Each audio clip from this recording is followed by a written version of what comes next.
تم نے مال کمانے کے لیے اصحاب رسول کو گالی دی، قیامت کے دن رب کے سامنے کیا جواب دو؟ اصحاب محمد کو گالی دینا تمہارا دین ہے، اصحاب محمد پہ تان کرنا تمہاری روٹی تب تک ہضم نہیں ہوتی جب تک محمد کے وزیروں کو تم گالی نہ دو۔ اس قصے کا کوئی وجود نہیں۔ اور اگر تمہاری بات مان لوں کہ یہ سارا قصہ سچا ہے، مجھے بتاؤ جس کو تم مشکل کشا سمجھتے ہو،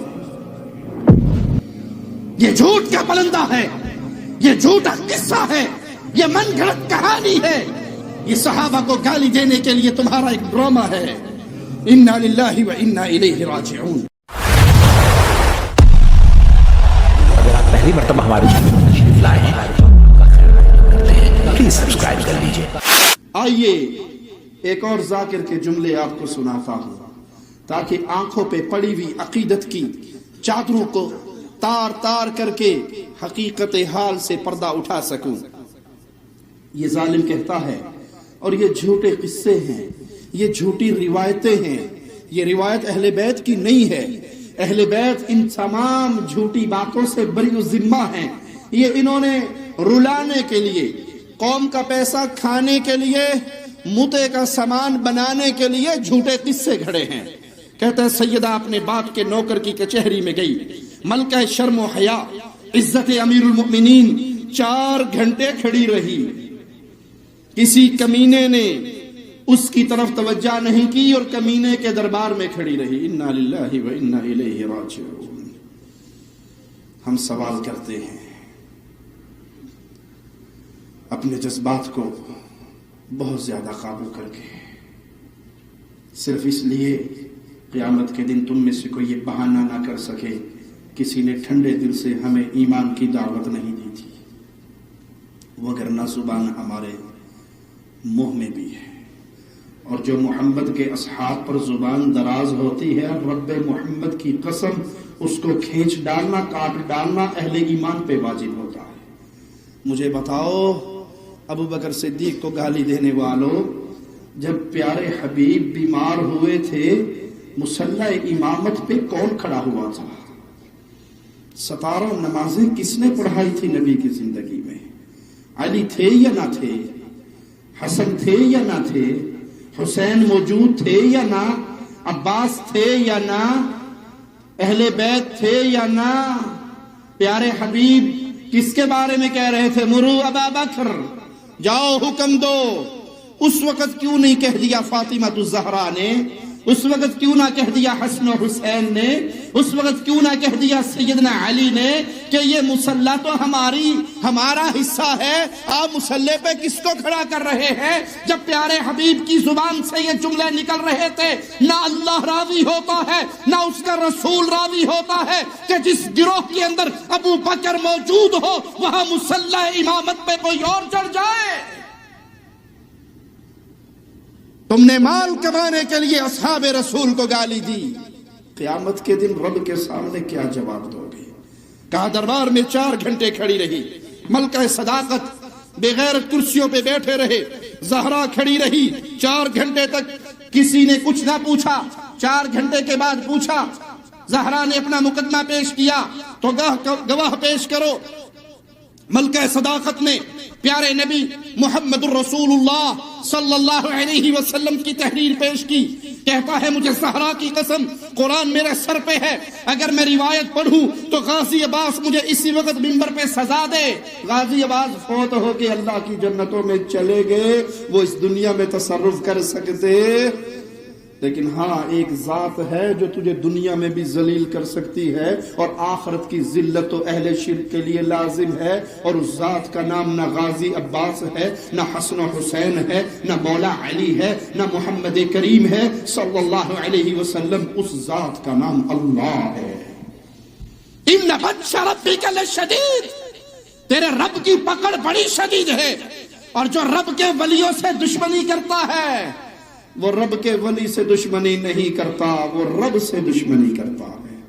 اور کائنات میں انبیاء کے بعد سب سے افضل ترین ہستی ہے تو محمد کریم کے خلیفہ ابو بکر کی ہستی ہے رضی اللہ عنہ وارضاہ۔ کہا غازی عباس مجھے اسی منبر پہ سزا دے.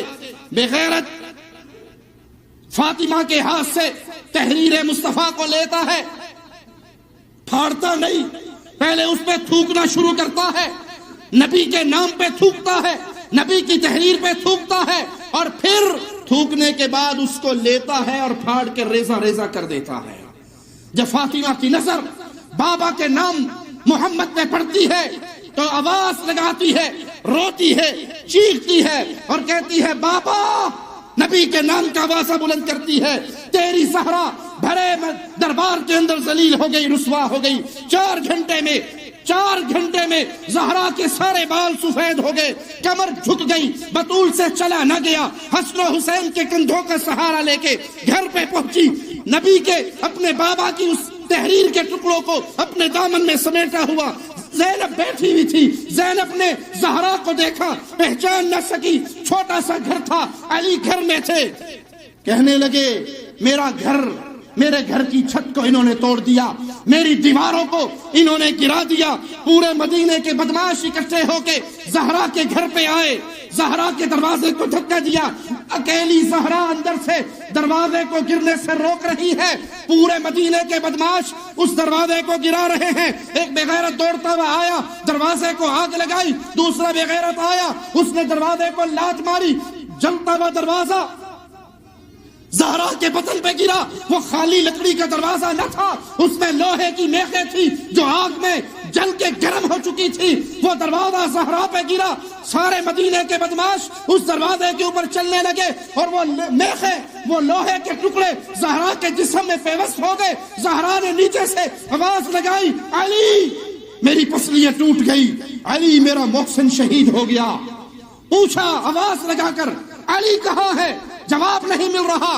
جواب دینے والے نے کہا، زہرا تیرے علی کے گلے میں رسی ڈال کے بدماشوں اور بے غیرتوں نے اس کو مدینے کی گلیوں میں گھسیٹتے ہوئے اپنے دربار میں لے کر گئے ہیں. زہرا نے نبی کا عمامہ پہنا، نبی کا عبا پہنا اور دوڑی باہر نکلی، قبر مصطفیٰ پہ آئی، ہاتھ اپنی قبر پہ رکھا، سر سے عمامے کو اتار کر پھینکا، اپنے بالوں کو کھولا، 2 ہاتھوں سے سر کو پیٹا اور کہا، بابا انہوں نے تیری تحریر کو پھاڑا، میں نے بد دعا نہ دی. انہوں نے تیرے خط کو پھاڑا، میں نے بد دعا نہ دی. انہوں نے میرے گھر کو جلایا، میں نے بد دعا نہ دی. انہوں نے میرے محسن کو شہید کیا، میں نے بد دعا نہ دی. انہوں نے میرے علی کے گلے میں رسی ڈال کے مدینے میں گھسیٹا. اب میں برداشت نہیں کر سکتی. ابھی زہرا کے منہ سے بد دعا کے الفاظ نہ نکلے تھے. علی دوڑتے ہوئے آ کے سامنے کھڑے ہو کے ہاتھ باندھتے ہیں اور کہتے ہیں، فاطمہ بد دعا نہ کرنا. شیعہ سنی بھائیو ایک ملون بول کے کہندا، زہرا اج پاویں سارا قرآن ہی پڑھ جا، اساں جو دینی کوئی شے نہیں. بی بی روندی دربار چو واپس آئی ہے. میں کیویں جملے بیان کراں؟ میں بی بی دی مصیبت چھپا نہیں سکدا. اگر چھپاواں گا تے زہرا دا مجرم قیامت والے دن بناں گا. بی بی واپس آئی ہے اوتھے جتھے جناب زینب سلام اللہ علیہا موجود سن. ثانی زہرا نے آکھیا، اماں رون دی کیڑی گل ہے، ایک فدق ہے تیری جُتی تو واریا. بی بی فرمایا، میں فدق نو نہیں روندی، 3 گھنٹے دربار وچ کھڑی رہی. مسلمان منو فدق نہ دیندے نہ صحیح، کوئی کہندا محمد دی تھی ہے، تھوڑی دیر بیٹھی جا. تے بی بی فرمایا، جڑے حالات دربار وچ میں ویکھائیاں منو پاک نہ گیا، ظالما تیرے سر تے چادر نہیں رہن دینی. انا للہ و انا الیہ راجعون. یہ سارا قصہ جو جھوٹ کا پلندہ ہے، جو خباثت کا پلندہ ہے، جو بددیانتی کا پلندہ ہے، جو تمہارے ذہن کی اختراع ہے، اصحاب محمد کو گالی دینا تمہارا دین ہے. اصحاب محمد پہ تان کرنا. تمہاری روٹی تب تک ہضم نہیں ہوگی جب تک محمد کے وزیروں کو تم گالی نہ دو. اس قصے کا کوئی وجود نہیں. اور اگر تمہاری بات مان لوں کہ یہ سارا قصہ سچا ہے، مجھے بتاؤ جس کو تم مشکل کشا سمجھتے ہو، جس کے بارے میں تم کہتے ہو مرحب کے مقابلے پہ مولا نکلا تھا، سامنے خیبر کے قلعے کا دروازہ تھا، ہاتھ مارا، قلعے کے دروازے کو اکھاڑا، اپنے ہاتھ میں لیا. وہ دروازہ جس کو کھولنے کے لیے درجنوں لوگوں کی ضرورت پڑتی تھی، مولا علی نے ایک جھٹکے سے ہاتھ میں اٹھایا. اپنے ناخن کے اوپر رکھ کے آسمان کی طرف اچھالا، اس دن کا اڑا ہوا آج تک واپس نہیں آیا۔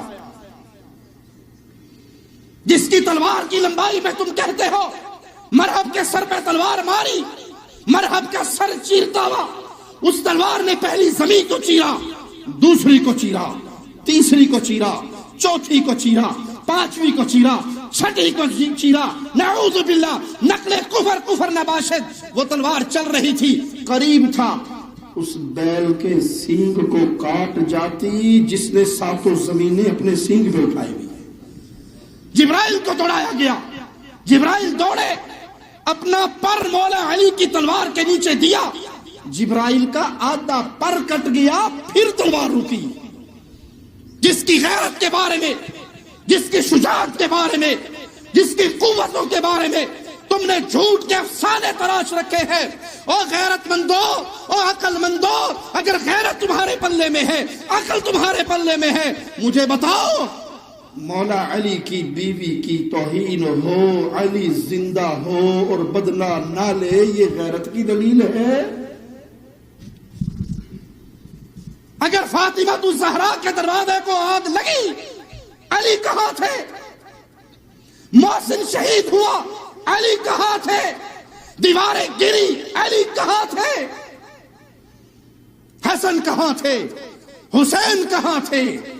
جس حسین نے بھائی کی وفات پہ تلوار نکالتے ہوئے زہر کھانے پہ کہا تھا میرے بھائی مجھے بتا دے تجھے زہر دیا کس نے ہے؟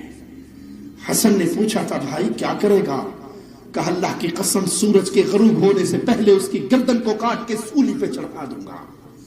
کہا تھا بھائی اپنی تلوار کو میرے بدلے میں رنگین نہ کر، رب کے دین کی خدمت میں رنگین کر۔ وہ کہاں تھے؟ یہ جھوٹ کا پلندہ ہے، یہ جھوٹا قصہ ہے، یہ من گھڑت کہانی ہے، یہ صحابہ کو گالی دینے کے لیے تمہارا ایک ڈرامہ ہے۔ انا للہ و انا الیہ راجعون۔